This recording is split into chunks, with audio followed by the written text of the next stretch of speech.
presentation. We may be missing one video. I'm sorry for that.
So the video playing now.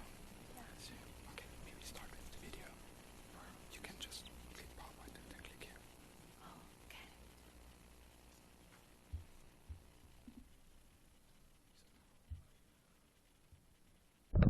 Okay, sorry for the inconvenience. So we now have Zhou from Shanghai Jiaotong University, who's going to present Pmomo.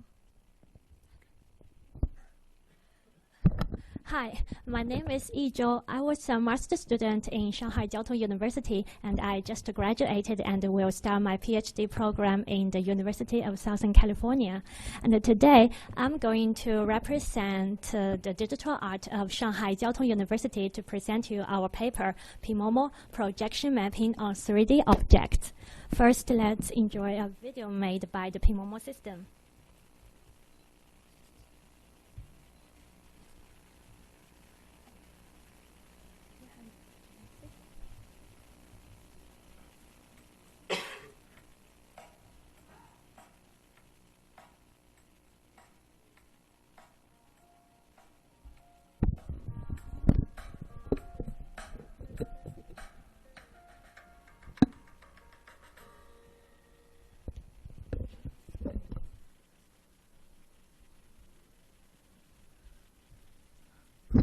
Last year, I read a science fiction. It described a future city powered by a hologram system.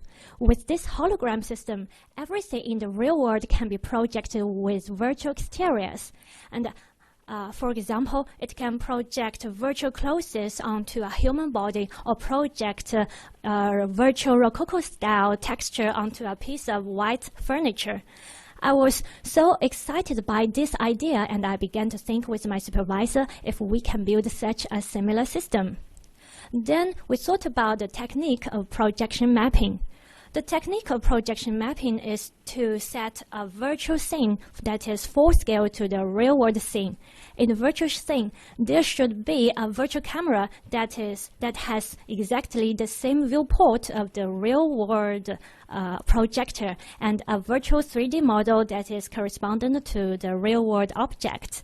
Then if you project the image rendered from the virtual camera into the real world, then you will get the effect of stereo projection. With this technique, we can visually change the color, the texture, and even the geometry of real-world objects, and thus create phantasms in our real world. However, this technique for the moment is mostly applied on static objects, so that, for example, if someone is trying to move this show to another position, it will lose its shining pattern. But what we want is that the object should maintain its virtual textures even if it is moving, so that we decided to build a system that can perform projection mapping on movable objects, and we call it the Pmomo system. Reviewing the previous works, we can find many papers on dynamic projection mapping, and here I listed some very related ones. Among these previous works, most of them focus on simple structures like planary surfaces, for example, projecting on a piece of handheld paper. And for other works on 3D geometries, they bear the limitations of only supporting very slow motion, or can only be workable in a very small range, or they need to put on markers on the object, or they are very poor in handling occlusions, or sometimes the devices are just too expensive and too complex. With all these limitations, they can't provide good performance in a real interactional scenario where the users might want to move the object by their hands in a freestyle and the occlusions are always happening during interaction. In order to support real interactional scenario, our system needs to face 4 challenges. First, it should support to track for complex geometries. For example, like this sailing boat, it has the sunken and hollow structures, and its visible area changes sharply when it is rotating. Second, it should support 6DOF motion so that the user can freely move this object. Third, it should provide low delay so that even when the object is moving, there won't be a big misalignment between the projection and the object, just like the virtual textures are sticking onto the object. Third, it should support occlusion culling. When something is occluding the object, since it is not part of the object, it should not be projected with virtual exteriors, so that we will not only detect the occlusions, but will also remove them from the projection. Then let's talk about how to build such a system. First, we need to find the right sensor. The sensor should not be too expensive, should not interfere or be interfered with the projection light. And it should be workable in a wide range, and it should be good enough to provide precise tracking for real time. Finally, we decided to use the combination of the AHR sensor and the Connect depth map.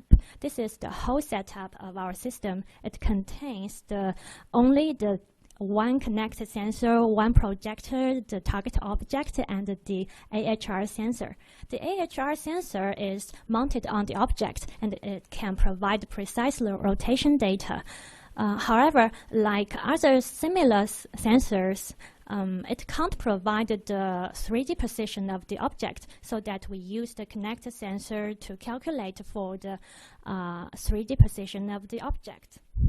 Then let's talk about how to track an object with complex shapes. Our method is, for each of the real objects, we first scan it and get its 3D mesh model. The 3D mesh model might be very complex, but we can reduce the complexity by downsampling them into a low-density point cloud. And what we need to do at each frame is to find a rigid transformation matrix that can register the point cloud onto the depth map.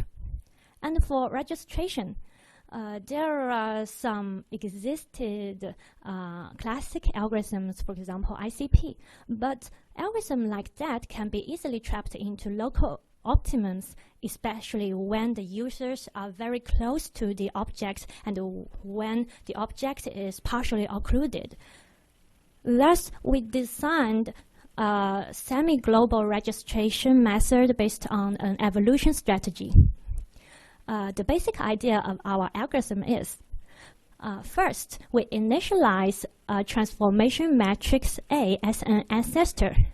Then we generate several variants of A by a covariance matrix. For each there is a point cloud there. I don't know if you can see it. And for each variant of A, we use it to transform the point cloud to the right to the 3D position, and then project them onto the depth map.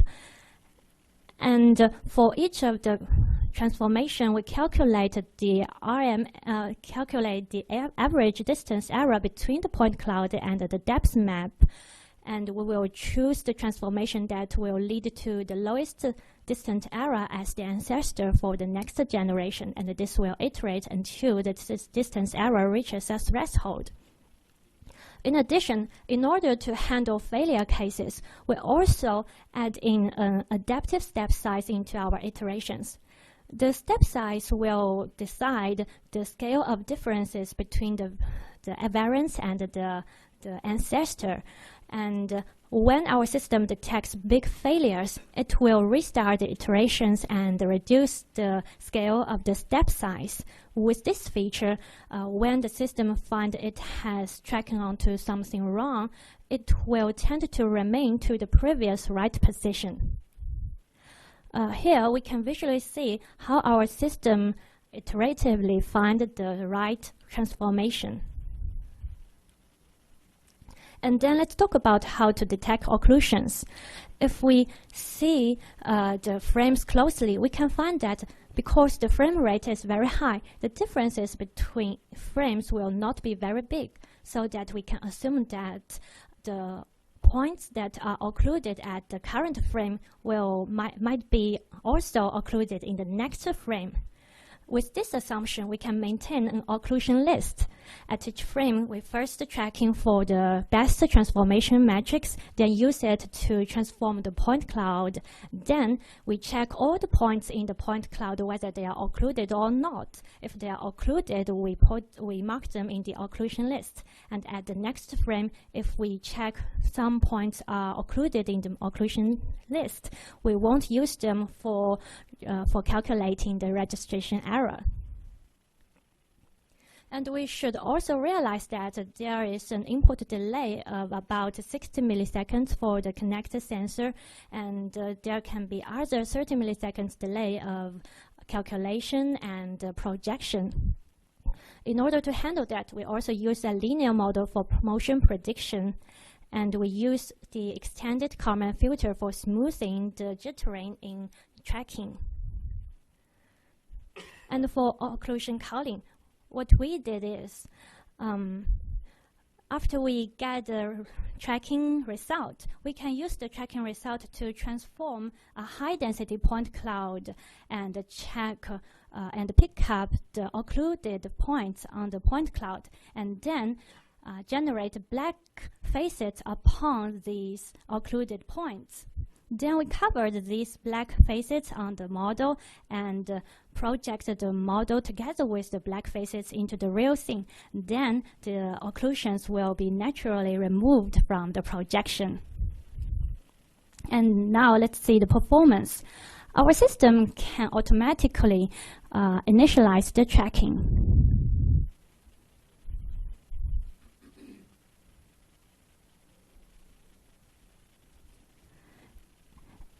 And then it can start tracking the object.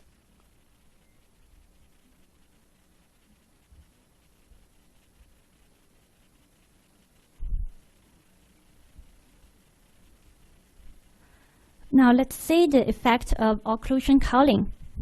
We can see that even the details of fingers can be detected from this depth map. In this sequence of images, we can show what happens when someone is walking through the area between the projection and the camera and the object. When the system finds that the object is totally occluded, it will tend to remain to the previous right position, so that when the occlusions run away, it will soon track back to the object. Here is the effect of real-time projection. There should be someone in this image, but certainly you can't see it because of the low resolution.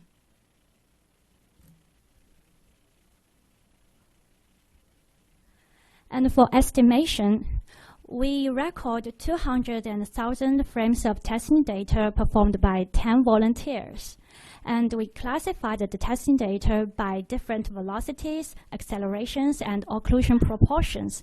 And we also test our system on the ground truth 3D model of the real object and the comparatively low precision model scanned by the Connect Fusion. And the result shows that our system has the best performance when the velocity is under 20 centimeters per second and the acceleration is under 20 centimeters per square second, and less than 15% of the visible area are occluded.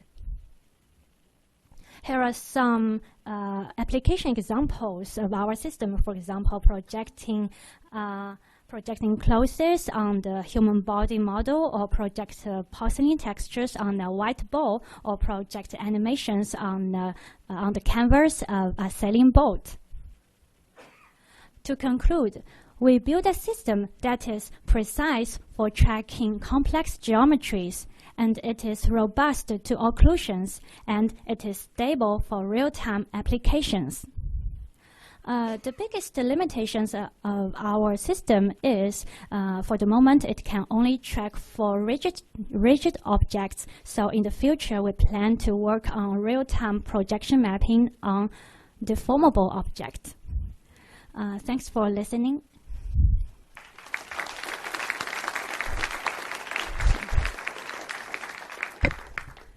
Hi, again, if you just joined us, you can come to the microphone here in the middle. You just need to give your name and affiliation to ask a question. We also have some seats available in the front here. I know there's a lot of people at the back, so if you want to come closer, you can do that. And we also have some seats here, but somebody told me that on Twitter, but I don't think anyone will want to sit there, but it's available. So until someone comes and asks a question, I will ask a question. I was wondering about your participants. Did you have any quality? Okay, this is not working very well. Do you have any qualitative data from the participants about how they felt when they were moving their hands and when they were moving the object, about how the delay felt to them? For the moment, no. We haven't performed this questionnaire for the volunteers yet. Okay. Hi, my name is Zhou from University of Maryland, College Park. Hi. I have a question regarding the processing speed and size of the point cloud. So what is the size of your point cloud you are processing? And how is your speed compared to previous approaches such as Connect Fusion? First, the size of the point cloud for tracking is, for all these models, we use a point cloud of about 300 points. Yeah. And for comparing to the Connect Fusion, actually we use Connect Fusion for scan the rigid object to get their 3D model. We don't use them for tracking because the Connect Fusion is not good enough for such quick motions, because when the object is moving in such quick way, it will fail. Yeah, I agree. And processing, are you doing the processing in CPU or GPU? And if you are using GPU, if you are using CPU, so is it possible to use GPU to accelerate the tracking speed? Our system is partly using the GPU and partly using the CPU. Okay, thank you very much. Thanks. Hello, this is Julian from Hi. Google.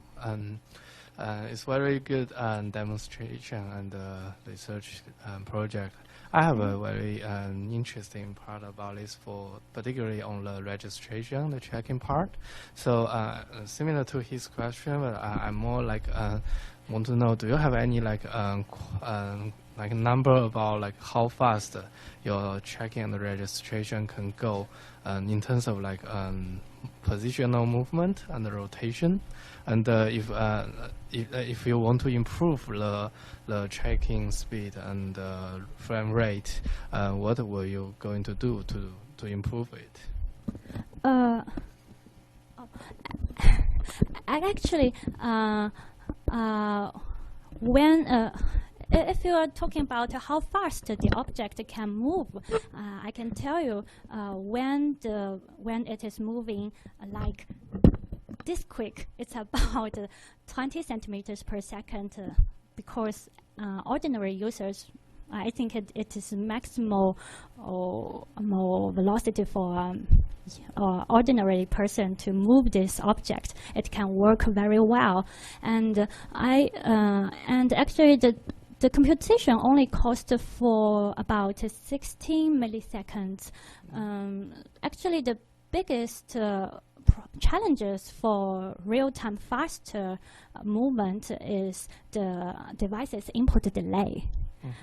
Because there is the input delay, we need to use motion prediction, but using motion prediction will amplify the tracking error, and with tracking error amplified, the effect will become jittering, and then we use Kalman filter to filter the motions, but somehow it will introduce new delay. So actually, I think for faster motion, the biggest problem to solve is the device's input delay. Oh, cool. Thank you. Thanks.